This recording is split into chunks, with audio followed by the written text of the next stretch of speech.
They started construction on my land right by my lake cabin. The first thing I noticed were the concrete footings. Then came the bulldozers. One of the HOA board members even had the audacity to wave at me like I was the intruder. What they didn't realize was that I wasn't alone and we weren't unprepared. My cousin Earl unzipped his duffel bag and pulled out the old rifle he'd kept since his time in the service. He wasn't the type to stir up trouble, but he wasn't about to be intimidated either. My sister Gina was already recording everything with her phone, not missing a second. Meanwhile, Uncle Ray stood firm, leaning on his cane, his weathered revolver slung low on his belt like some character out of a classic western. As we climbed the slope, the workers noticed us. At first, they laughed, but once they caught sight of the rifle barrel, their expression shifted. Panic hit, hard hats flew, clipboards scattered, and they scrambled over fresh concrete trying to get away. But that wasn't the end of it. When the dust settled and their machines stood silent and deserted, one question remained in the crisp mountain air. Why were they even building here to begin with? Let me rewind a bit. I'm Martin Green, 61 years old, a retired forest ranger, father of 2, and proud caretaker of a 3-acre slice of paradise passed down from my grandfather. It's an old cabin nestled by Crystal Pine Lake in Montana. My family has been tied to that place for generations. We grew up there, summers fishing off the dock, chopping wood in the fall, snowed in during the holidays. That place wasn't just a cabina, it was home. I never joined a homeowners association, had no reason to. We were miles from any town, completely outside city limits, zoning laws, or neighborhood boards. It was freedom pure and simple. No complaints about noise, no one checking our mailboxes, no board measuring the height of our grass, just sky, trees, and lake. Until a developer came along last year. It started quietly, like these things always do. One Friday morning, a guy named Greg Dandridge strolled into the general store, wore a Patagonia vest and boat shoes, said he was representing North Point Horizons, a luxury development firm planning to build a lakeside community about 5 miles east. He'd already bought up a stretch of old farmland and began marketing it as Whispering Pines Estates, private HOA community, lake access, shared clubhouse, and here's the kicker, selectively integrated shoreline amenities. That should have set off alarms. But I didn't think much of it. I had my land, my deed, my quiet little life. A couple months later, I noticed the tree line thinning on the ridge above the lake. Then, those neon survey flags started popping up near my eastern fence. At first, I thought maybe they were clearing space for a trail or something harmless and temporary. I wasn't worried. In fact, one day I even handed a bottle of water to a worker who looked overheated. I told him, "Just don't cross that fence. That boundary's been in place since my grandfather's time." He nodded. I wish I remembered his name. 2 weeks later, I got back from a grocery trip and saw something that turned my blood cold. A cement truck, parked squarely on my property. 3 men in bright safety vests were laying down rebar and forming what looked like the base for a dock barely 50 feet from my back porch. They'd even moved my stack of firewood to mark out the area. I stormed over. "Who gave you permission to be here?" I demanded. One of the younger workers, probably mid-20s, looked confused like I'd spoken in another language. "Sir, this section's part of Whispering Pines," he said. "We've got HOA clearance. This is a shared amenity site in Sector 7. "Sector what?" I pointed to a carved cedar sign hanging from the maple tree, one my daughter made when she was 11. It said Green Cabin, 1957. "This is my land," I told him. "You need to stop, right now." They hesitated. One of them mumbled something into a walkie-talkie. Then, they just kept going like I hadn't said a word. I was furious, but I knew I had to keep my head. I gave them 24 hours to clear out or I'd be calling the sheriff. That same day, I drove straight to the county office. That's when things took a strange and infuriating a turn. The new zoning map filed just 2 months earlier showed my entire lakefront about 100 yards deep as shaded in blue. It was now labeled Community Access, HOA Overlay District. "How is this possible?" I asked the clerk at the desk. She shrugged. "Looks like it was voluntarily annexed. Signed off last April." I blinked. "By who?" She turned the monitor toward me. There it was. Martin Green, my name. Except the signature was a messy scrawl. Underneath it, a fake email address. They'd forged my authorization. Right then and there, I realized this wasn't some clerical error. It was theft, wrapped up in paperwork, hidden in red tape, and approved with a fake smile from some Patagonia-wearing con artist. That night, I called my cousin Earl. He lives in Idaho, works construction, has zero patience for slick developers muscling in on rural folks. He showed up the next morning in his red Dodge truck, toolboxes in back, purpose in his stride. "You sure you wanna play it calm first?" he asked, tapping the duffel bag slung over his shoulder. "I want proof," I told him. "Then we raise hell." So we set up trail cams, launched drones, rigged time-lapse videos, and gathered every bit of evidence we could over the next 2 weeks. Every trespass, every drill, every violation. Meanwhile, Gina, my sister, was digging into their records. She used to work in real estate escrow and had a sixth sense for shady deals. What she uncovered made us sick. Greg Dandridge and his HOA board had been pulling the same stunt on several other lakefront owners, mislabeling property lines, bribing a retired surveyor to file bogus easements, sliding zoning amendments into documents that no one ever reviewed. And most folks, they didn't even know it had happened. Most of the folks living around the lake were either elderly or part-time vacationers, people who barely kept up with their mail, let alone zoning notices. The truth? They were getting their land stolen in plain sight, buried under layers of fine print and forged documents. It was Earl who finally said what we were all thinking. "We're not waiting for courts. We're showing up and making this stop." The plan was simple. We'd get there at sunrise. Before they had a chance to pour any more concrete, we came armed with documents, drone footage, original deeds. And if none of that worked, we had some motivational backup. That morning, we rolled up slowly. Even Uncle Ray came along, 84 years old, walking with difficulty, but sharp as ever. He wore his old ranger's hat and brought the Colt revolver he carried back when he served as a deputy. Gina had her phone live streaming the whole thing, and Earl, he was already checking wind direction like it was a battlefield operation. The workers laughed at first. That changed the second Earl chambered around. Then came the shouting, the chaos. One guy slipped face first into a puddle of wet cement. Another one dropped his work laptop straight into the mud. But Greg Dandridge hadn't shown his face yet. Not quite.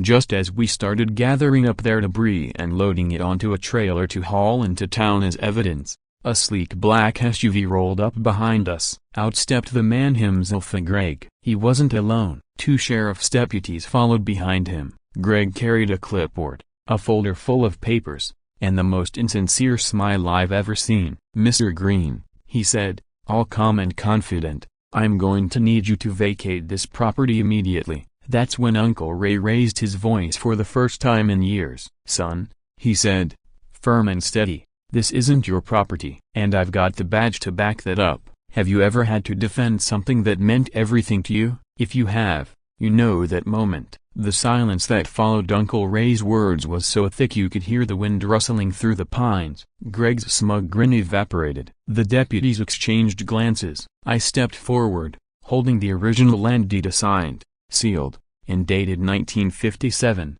with a county seal older than all 3 of them combined. "This," Uncle Ray said, tapping his cane against the gravel, "was my brother's land. Then it belonged to his son, and now it's his grandson's. You're trespassing on Green family ground." Greg's eyes narrowed. That grin was long gone. "I have legal documentation," he shot back. "So do I said, handing the weathered papers to one of the deputies. "You might want to check those signatures. Look at the dates. And maybe ask how a zoning amendment got filed under a license from a man who's been dead for 2 years. Gina stepped forward, pulling out a small black folder. She handed it over. Inside were screenshots of the bogus email used to fake the annexation, plus a copy of the late surveyor's obituary from 2 years before his name magically appeared on a zoning change. The deputy flipped through it with increasing concern. Greg's hands were starting to twitch. He looked like a cornered animal. "I'll have you arrested for intimidation and brandishing weapons,"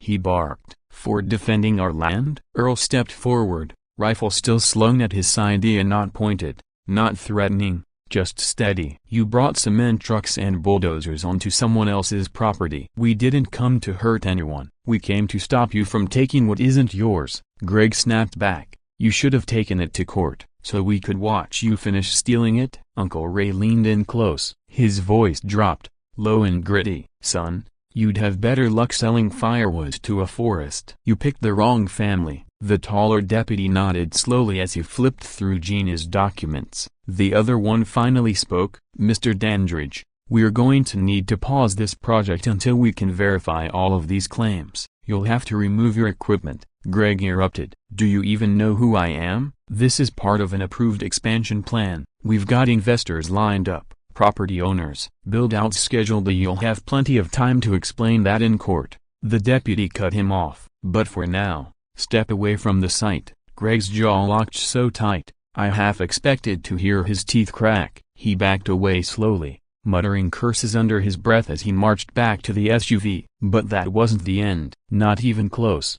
Over the next week, things escalated. Greg filed a temporary injunction, accusing us of threatening workers, halting construction, and using weapons to intimidate. He twisted the story, trying to paint us as the aggressors. Then we were hit with a notice. Our land was under review for communal reassessment. It was just a fancy way of saying Greg was trying to redraw the property lines again permanently. That's when we realized this wasn't just about money, it was about control. He didn't just want our land, he wanted the entire lake. Gina packed up and drove straight to the county archives in the city. She spent 3 full days poring over old documents, microfilm reels, and ancient title transfers. Meanwhile, Earl and I stayed put at the cabin, working shifts to keep eyes on the shoreline. We weren't taking any chances on construction resuming accidentally. What Gina uncovered blew the lid off everything. Greg wasn't just some HOA president. He was also on the zoning board that approved development applications. He created the HOA, gave it authority to annex both public and private land, then personally approved his own development proposal. The whole thing was a loop of corruption, and we weren't the only ones caught in it. 4 other families around the lake had received similar easement notices. Many of the nearby property owners were either elderly or part-time residents who rarely looked at their mail. That's who Greg and his people were targeting, as stealing land in broad daylight under the cover of fine print and forged documents. One woman, Mrs. Leona Tillman, a widowed retiree, had received a warning letter threatening her with eviction. The reason? Her decades-old dock didn't meet the so-called shoreline uniformity guidelines of Whispering Pines, despite the fact that she wasn't even part of their HOA. Another man, Thomas Warner, had gone out of town for surgery. When he came back, he found a new gravel footpath cutting straight through his yard. Signs had been planted, reading private lake access, HOA members only. That's when we knew we had to take this fight public. We launched a Facebook page, Save Crystal Pine Lake. We uploaded every drone clip, every angle of the HOA workers fleeing the job site. Gina posted comparison shots of my real signature beside the fake one they used on those zoning papers. Even Uncle Ray got involved, recording a video where he calmly explained rural property rights and why what was happening here wasn't just wrong, it was illegal. That video took off. Within 3 days, the county board's inbox was overflowing with complaints. The local ABC News affiliate reached out to interview us. People from all over the country, people who had never even heard of our lake, were suddenly tuned in and outraged. Greg panicked. He held a press conference, trying to spin the whole thing, claimed it was a miscommunication between contractors and developers. He even tried to frame us as local radicals stirring up drama to derail progress. The response to his video? Brutal. Comments flooded in. So building a dock on private land is just a misunderstanding now? My parents' own lakefront, and was concerned if this could have happened to them. Forgery, fraud, elder abuse. When's the perp walk? But Greg wasn't done swinging. He filed a restraining order against Earl and Uncle Ray, claiming they'd threatened him and made him fear for his safety. The judge scheduled a preliminary hearing. When our footage played in the courtroom, complete with clear timestamps, drone views, and Uncle Ray's steady voice saying, "This is our land, and we have the deed," even the judge cracked a smile. And then, the unexpected happened. One of Greg's former board members, Ava Sinclair, came forward, She testified under oath that Greg had pressured the board to approve shady zoning changes, bragged about reclaiming underused property, and even mocked elderly residents, saying, "None of them can afford to take us to court anyway."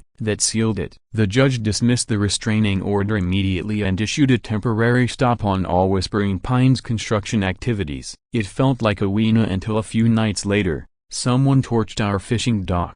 I woke up to the smell of smoke, ran outside in nothing but boxers and saw the fire crawling across the lake edge. The dock built by my grandfather's own hands was fully engulfed. By the time the fire department arrived, it was gone. They called it suspicious. No witnesses, no cameras, just a heap of ash and a dark pit in my chest. That moment changed everything. We had tried to play it clean. We'd gathered evidence, done the interviews, filed all the paperwork. But now, it wasn't just legal, it was personal. Earl stood next to me as the flames faded and smoke curled into the sky. "I think it's time," he said quietly. I nodded. "Let's show them who they're really dealing with." At first light the next morning, we weren't heading to the lake. We had a new destination, a move Greg would never see coming. We pulled up to the Whispering Pines HOA office at exactly 8:03 a.m.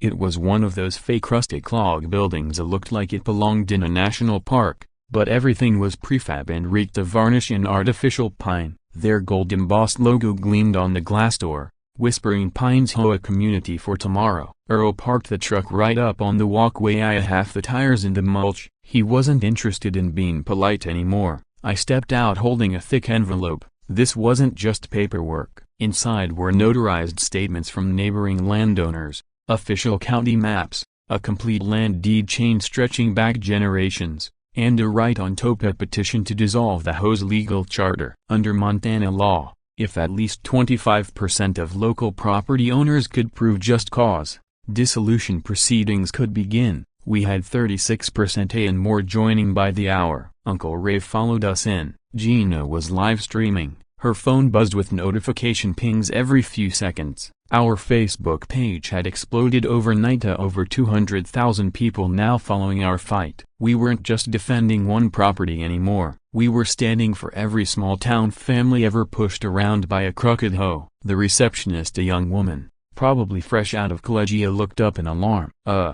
Do you have an appointment?" "No," I said calmly, "but your boss does." She reached for the phone. Gina's camera turned toward the hallway. Out stepped Greg Dandridge, coffee cup in hand, blazer perfectly pressed. The moment he saw us, he froze mid-sip. "You again?"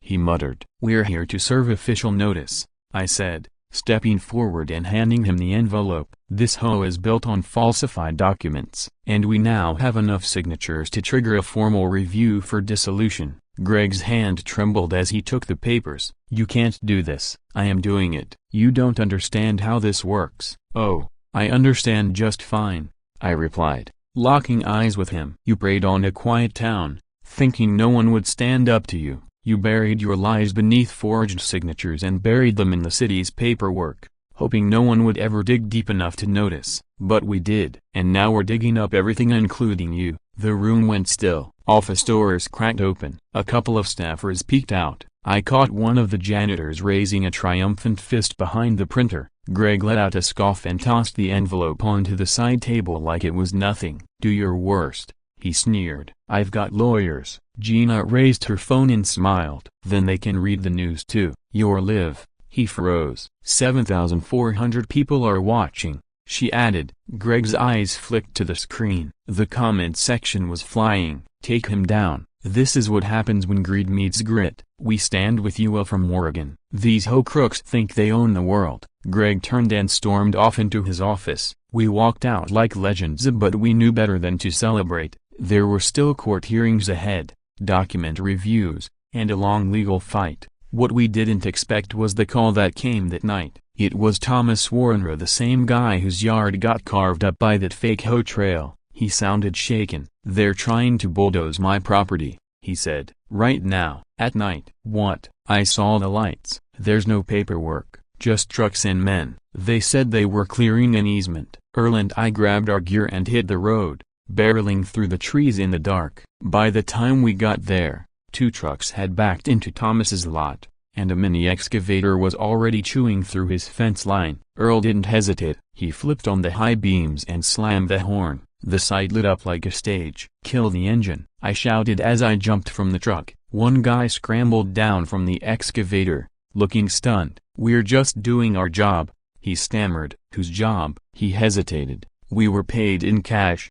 "No names." Earl climbed straight into the cab and ripped the keys from the ignition. "You're finished." We escorted them off the land and called the sheriff. By the next morning, two things had come to light. First, Greg had begun quietly draining the HOA's accounts. Second, he'd fired his legal team. Apparently, the walls were closing in faster than he expected. But he wasn't done yet. Later that week, I came back from picking up supplies in town. As I rolled up the gravel drive, I spotted something wrong. Fresh tire tracks. Deep ones. Not mine. My gut tightened. I parked and walked slowly up the slope. Pine needles cracked beneath my boots. Then I saw my front door wide open. Inside was chaos. Drawers pulled out, cabinets smashed. My father's rifle collection? Gone. My wife's silver necklace, the one meant for our daughter, missing. Even the framed photo of my grandfather by the lake lay shattered on the hardwood floor. This wasn't just a break-in. It was desecration. The sheriff came, dusted for prints, filed the report. But in my gut, I already knew. Greg was unraveling. And like any cornered animal, he was lashing out. He still had some money, some influence, but he had no conscience, no line he wouldn't cross. That night, sitting on the edge of what remained of our dock, I stared across the dark lake. My voice was barely a whisper. "You can take my things, you can forge papers, you can lie and steal, but you'll never take my blood, and you sure as hell won't scare me." Then my phone buzzed. Gina's voice came through. "Urgent, check your email." I opened it. My heart stopped. It was a scanned image of a forged deed transfer, this time not for land, but for our cabin. Greg had tried to sell it. I stood up so fast I nearly knocked over my chair. "Earl," I shouted, "we've got one more trip to make." We hit the road before dawn. Earl was at the wheel, jaw locked, hands gripping the steering wheel like it was the only thing holding him back from boiling over. I rode shotgun with a folder in my lap, stuffed with everything Gina had just sent: screenshots of the fake deed, flagged transaction records, and a tip from an anonymous follower who worked at a title agency across the state line. Greg Dandridge was attempting to unload our family cabin in a backdoor cash deal. No inspections, no questions, just a forged power of attorney and a shell buyer. "He's panicking," I muttered, flipping through the paperwork. Earl didn't even blink. Good. Desperate people do stupid things. We were headed for Larchfield Title Trust, a little office about 60 miles from Crystal Pine. According to the tip, the closing was scheduled for that morning.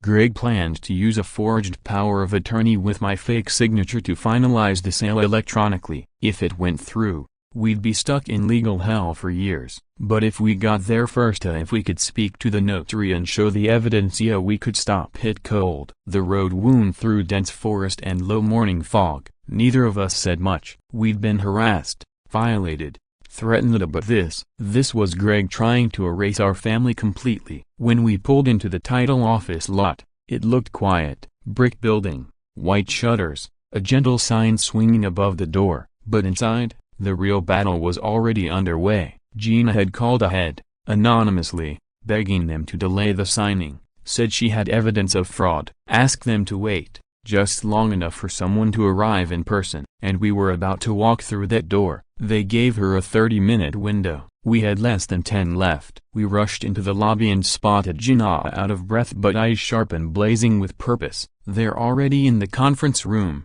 she whispered. Greg didn't show, but he sent some guy calling himself Mr. Dale. We headed straight to the front desk. "I need to speak to your notary immediately," I said firmly. The receptionist tried to push back, but Gina held up a notarized affidavit like it was a badge. "We're dealing with identity theft and attempted property fraud," she said. "We have legal cause. Someone's trying to steal a cabin that's not for sale." The manager appeared within moments. Mr. Harlan, a reserved man in his 60s with a tired but attentive gaze. He ushered us into a side room and quietly shut the door. "I'll need to see your proof," he said. We laid it out on the table. Chain of ownership documents, signature analysis, the original deed signed decades ago by my grandfather. Gina followed with the final blow, a printout of the email Greg had used to stage the sale, sent from a fake Gmail address with my name on it. Harlan stared at it for a moment. His expression fell flat.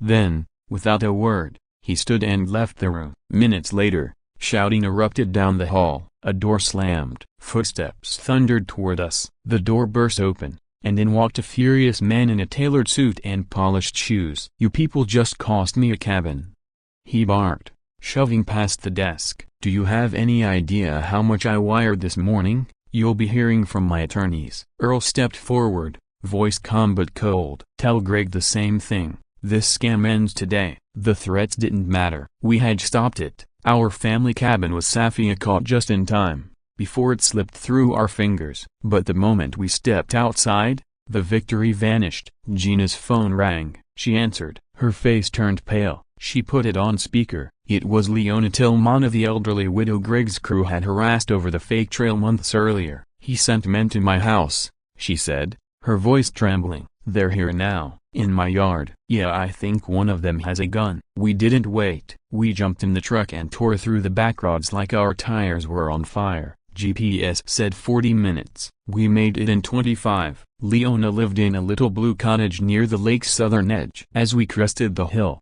we could see the scene clearly. 2 men in hard hats shouting at her on the porch. A third stood near her dock holding a clipboard, but his stance wasn't neutral. He wasn't there to inspect. He was there to intimidate. I was out of the truck before it stopped moving.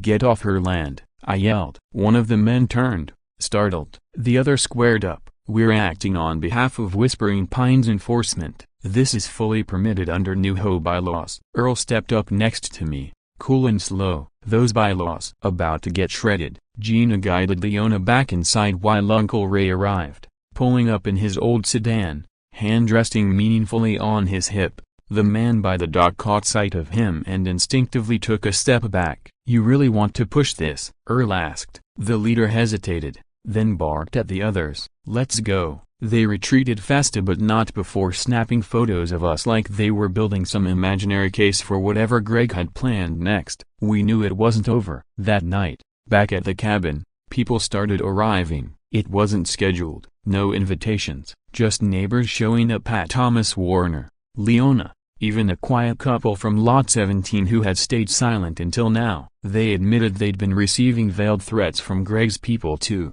12 of us sat around the bonfire that night, passing mugs of coffee, sharing stories. Some cried, some cursed, but we were all done being afraid. "We need to go public," Gina said. "Not just Facebook, radio, papers, national if we can. People need to hear this." I nodded. "We do it loud, and we do it legally." Earl raised his mug like a toast. "Let's burn Whispering Pines to the ground." And that's exactly what we did. The next morning, we launched Fight for Crystal Pine, a public website with every document, video, and complaint we'd gathered, every shady transaction, every signature, every threat. By noon, the site had over 300,000 views. By evening, the story made regional news. Greg tried to fight back. He staged a press conference, hired a PR firm, and posted a video sitting by a lake, calling it all a smear campaign led by radicals clinging to old land laws. The comments were brutal. "You forged a dead man's name. You picked the wrong town. Hope that Lakeview is nice from prison." Then came the bombshell. The county zoning board called an emergency session. We were invited.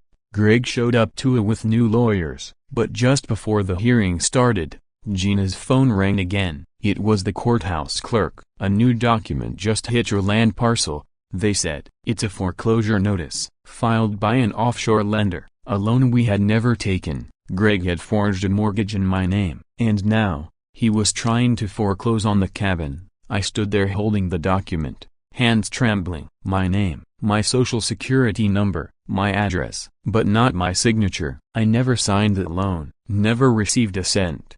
Greg had forged a fake mortgage using a sketchy offshore lender, one that didn't even have a U.S. address. The signature? A clumsy replica, probably pulled from an old fishing license or those forged zoning files. But that didn't matter now. He had filed it with the county clerk's office. And unless we stopped it fast, We were at risk of losing our family cabana permanently. Still stunned, we took our seats just as the zoning board hearing kicked off. The town hall was packed shoulder to shoulder. Locals, reporters, deputies, even business owners who'd never once cared about lakeside politics were now watching with rapt attention. At the front of the room, beneath buzzing fluorescent lights, the zoning board sat behind a long wooden table. The hum overhead sounded like angry wasps trapped in a jar. Greg strolled in late, wearing sunglasses indoors, collar up, flanked by two attorneys, acting like he wasn't public enemy number one. He slouched into a chair, crossed one leg over the other, and leaned back like he had nothing to worry about. Then the board chair, a seasoned woman named Ruth Dillard who lived in Crystal Pine longer than any, gave the gavel a firm tap. This hearing is to address allegations of zoning manipulation, property fraud, and illegal land acquisition tied to the Whispering Pines HOA, she announced. The room fell silent. I stood first. No speech, I just held up the original deed to our cabin, my grandfather's name still etched in graceful, faded ink. Then I walked to the projector and inserted a flash drive. On it was everything. A complete, chronological timeline of Greg's scheme, the bogus zoning maps, forged surveyor's signature from a man who'd passed away 2 years before the document was filed, the illegal annexation of private lots, the break-in at our home, the fabricated mortgage, every lie, every forged form, every notarized affidavit. Gina stood at the podium,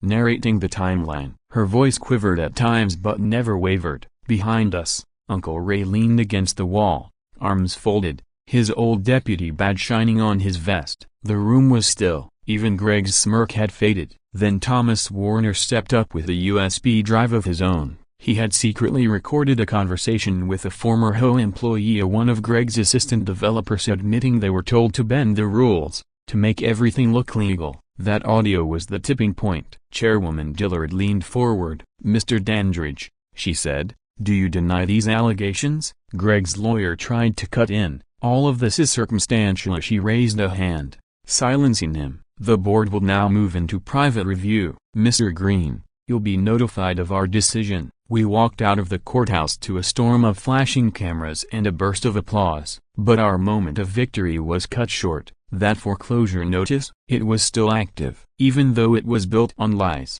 the legal process had started. Greg had filed it in a different county, one far from Crystal Pine, where clerks hadn't heard of his fraud. A small rural office unlikely to question anything. Time was running out. If the transfer went through before we secured an injunction, we might be forced to buy back our own property just to stop a public auction. Earl paced the porch that night, his voice like gravel. This guy's treating people's homes like Monopoly pieces. We need to escalate this, Gina said. You mean federal? I asked. Like FBI? She nodded. Wire fraud, forged documents across state lines, identity theft. They'll listen. And so we did. By the next morning, we had submitted a detailed report to the state attorney general. Gina also contacted the FBI field office in Billings and officially filed a complaint. Within hours, an agent called her back. I've seen your videos, he said. You're not the only ones reporting this guy. For the first time, we felt something shift. Maybe, just maybe, the law was finally catching up to Greg. But he wasn't finished retaliating. 2 days later, an official notice arrived from Whispering Pines HOA. It was titled, Immediate Enforcement Action. Inside, a bogus bill, a veiled threat. It was meant to scare us, meant to keep us quiet. But it didn't work. Sometimes all it takes is someone standing up and saying, not here, not ever again. Something had changed that morning. It wasn't just the breeze rustling through the tall pines, or the steady rhythm of Crystal Pine Lake lapping against the dock. It was something deeper, like the land itself had finally exhaled. After everything, we finally had peace, for the first time in what felt like a lifetime. There were no prowling trucks, no anonymous letters, no legal traps waiting in courtrooms, just family, friends, a fresh stack of firewood on the porch, and a quiet lake reflecting a sky too wide to be claimed. But I wasn't sitting there alone. My granddaughter, Lily, sat beside me, just 9 years old. Her legs dangled from the old rocking chair. She wore her mama's flannel and clutched a fishing pole twice her height. She looked up at me, her eyes bright with curiosity and strength. "Grandpa," she asked, "did you really put the bad man in jail?" I smiled. "We did, baby girl. Not just me, all of us, even Aunt Gina?" I chuckled. "Especially Aunt Gina." Lily nodded thoughtfully, then looked out across the water. "Are we safe now?" That question hit deeper than she could have known, because for months, that was the only thing we wanted to believe. Back then, nothing felt certain. Every trip to the mailbox brought anxiety. Every court date drained the life out of us. Every unexpected knock on the door made our hearts skip. But now a broken bar. Now I could finally say the words and believe them. "Yes," I told her, "we're safe." And that's when I understood it. His whole story wasn't just about what Greg Dandridge tried to steal. It was about what he couldn't take. He couldn't crush our resolve. He couldn't rewrite our family's past. He couldn't bury the truth that lived in our bones. And one day, when Lily's children ask her what this cabin truly means, she'll pass on what I told her. This place is more than logs and shingles. It's where our family's roots dig deep, and if anyone ever tries to rip them out, you fight. Not with fists but with facts. Not with ragia but with truth. That's what we did, and the whole town witnessed it. What we didn't expect was the ripple effect. A few months after Greg's sentencing, I received an invite to speak at a rural homeowners conference in Boise. Gina and Earl came along. I stood on stage and shared our story, not dressed in legalese or dramatic flair, just the simple, honest journey of a family who refused to back down. By the end, the room was on its feet. Afterwards, people came up, mothers, veterans, farmers, young couples, each with their own battles against HOAs, banks, or greedy developers. Some had already lost everything. Others were still holding the line. Many of them said the same thing: